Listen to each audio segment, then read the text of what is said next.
Cristian Orozco, Manchester United's new signing. Let's talk about him. Who is Cristian Orozco? He is a Colombian midfielder who currently plays for Fortaleza. I'm not sure if I'm pronouncing that right, but plays for his home country in the Colombian league. He's only born in 2008. He's 17. He's 17 and he's already captain of Colombia's under-17 side. And as you can see, that's not talent. That's leadership at a very young age. That's something United need. That's something United saw. United have been monitoring him closely and finally agreed to bring him over to England when he turns 18. You saw that everywhere. It was announced on Wednesday. It was everywhere. When he turns 18, since that is in line with FIFA's regulations, so they don't get in trouble. So, while he's not yet in the Premier League spotlight, the fact that United moved early shows how highly rated he is within their recruitment department. And this reminds me of the signing of Kone. Was it last year or the year before? When we signed Kone, no one knew him. We're doing it again. But let's get into the stats and metrics. Now, because Orozco is still so young, we don't have a huge amount of senior statistical data. He hasn't played a full season in top flight league, so we don't have the same numbers you'd see for a Premier League or Champions League midfielder, so don't be expecting that. But what we do know is that he's a defensive midfielder, and as a defensive midfielder, a pivot.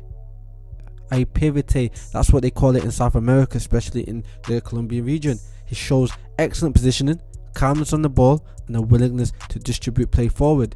Who does that sound like? That doesn't sound like Ugarte. We need that. And getting someone so young to fit in the system sounds amazing. In the youth tournaments with Colombia though, his metrics point to a player who keeps the ball moving with a very high passing accuracy, often above 85%. Most of the matches he was 85%, and I know you could say, oh, he could just be passing back, passing sideways, but guess what? He plays progressive passes, trying to break lines rather than just recycling possession. He contributes with interceptions and recoveries in midfield. He's an all-round player. He may not like to dribble or thingy, but he can. That's the issue. It's not the raw numbers that stand out yet. It's the consistency. He does it every single time he plays. The decision making, the maturity in his play. This is why United have made a move this early. Simple as that. Now that we discussed some stats and metrics, let's move on. What type of player is he? Well, at his core, he's a deep line midfielder. Someone who sits in front of the defence, wins the ball back, sets the tempo in possession. Think of him less as a goal scorer and more as a heartbeat that keeps play ticking. Who does that remind you of? Caicedo from Chelsea. I know I'm not comparing them just because they're both South American, but that's what he plays like. I've watched some clips. Look at these clips.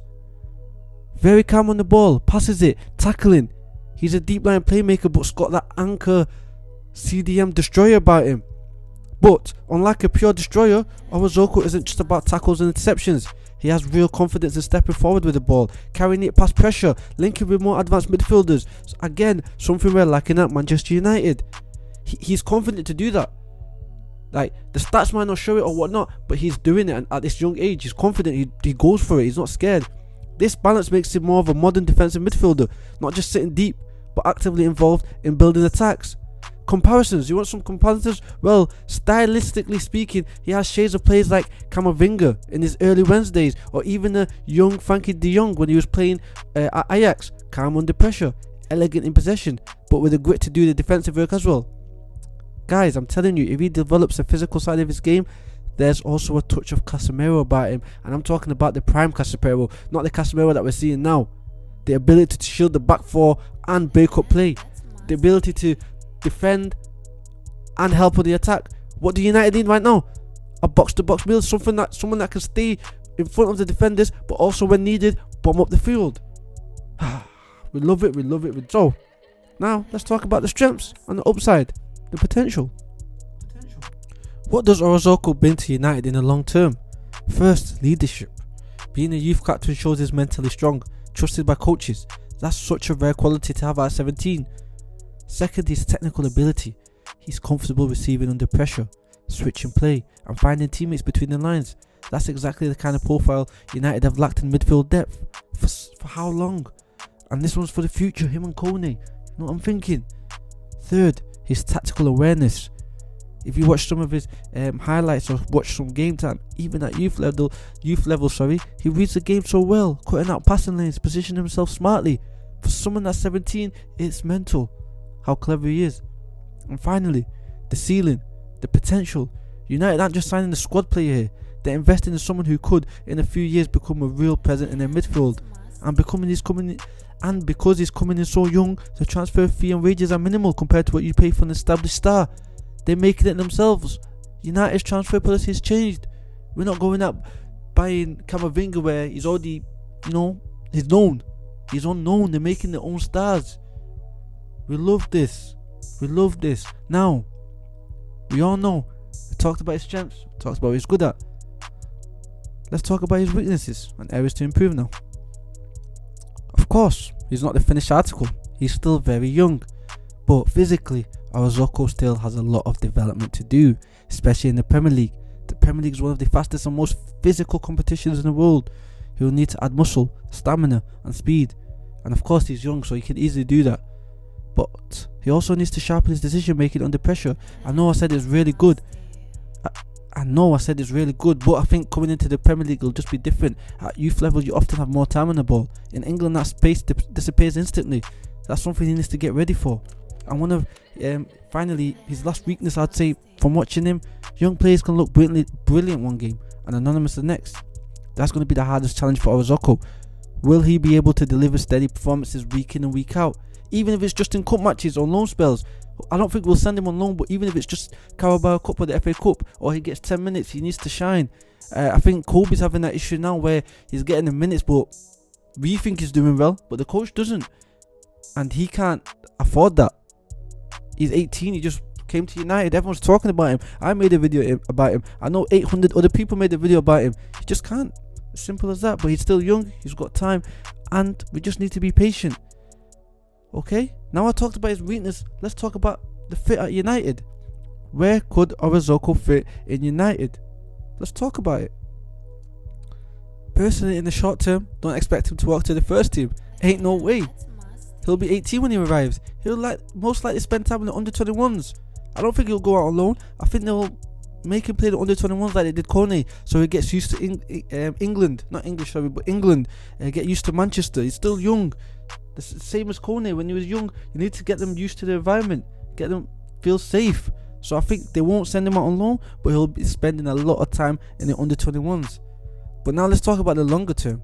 He could provide depth in that holding midfield role. I know we're going to be buying some next year. In the summer, I don't think we'll buy any midfielders in January, and if we do, it'll just be not the best. But in the summer, we're definitely buying midfielders. I'm thinking Belieber and Wharton. I've said this many times, but in the longer term, he could provide that depth in that holding midfield role. Imagine him rotating in games where United need control, playing as a deep player in the midfield three, or if someone gets injured, if Kobe sorry, I got excited there. If Kobe gets injured, if anyone gets injured, he's the one that takes their place. Remember, 2-3 years time, he's only still 20, 21. And if he develops properly, he could become the kind of midfielder who allows United attacking players more freedom, knowing there's balance and security behind them. Unfortunately for Bruno, he's 31. By the time he develops, he'll be 21. If Bruno had this while he was at United, he would have loved him. He would have thanked him. I swear to God. But let's sum up Cristian Orozco. It's a fascinating signing. At 17, he's already shown leadership, maturity, technical qualities that make him stand out. He's not a star yet, far from it, and fans will need patience. But this is exactly the type of long-term investment that can pay off in a few years. This is United's new transfer policy. If he develops physically, sharpens his decision making, and adapts to English football, United could have a gem of a midfield on their hands. So keep an eye out for Orozco in the next few years. He's a name you're going to want to remember, especially for us United fans. What do you think though? Will Cristian Orozco become a first team star at Old Trafford? Not now obviously, but do you think he's got the talent? Looking at the highlights in this video, do you like what you see? Let me know your thoughts in the comments below, and as always, don't forget to like, subscribe and hit that bell so you never miss future updates.